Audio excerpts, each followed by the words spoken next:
Senate Bill 93, having to do with the Alaska Fishermen's Fund, does two things that are good.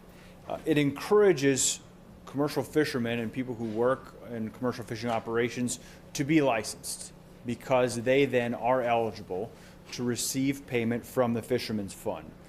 The amount of money that is paid out, this bill changes that amount of money from $10,000 to $15,000 for an injury to a person on a boat for a vessel owner, and from $5,000 to $15,000 for a crewman.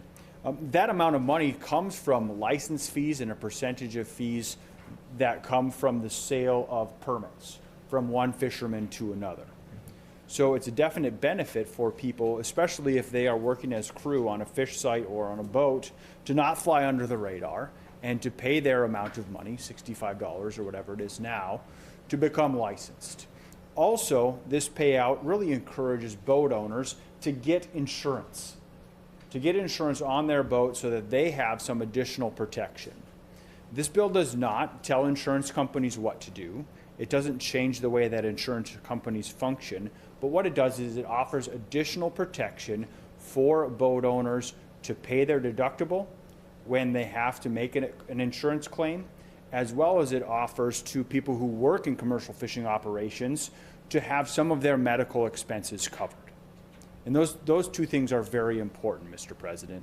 And as we look at the increases here, the fund has specifically asked for these increases to encourage people to get licenses on their operations, and the fund is very healthy. Once again, the fund gets money from the sale of licenses, commercial fishing licenses, and those portions of permits, and the fund has clearly stated that they can afford to pay out these additional amounts if necessary.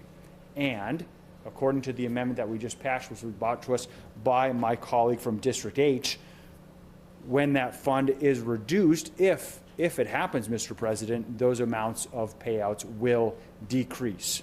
So the Department of Labor has looked at these proposed increases. They feel comfortable with them. The maximum payouts are within the range that they would expect to maintain and have a healthy fund balance in that fund. And I urge members to vote yes and support this bill.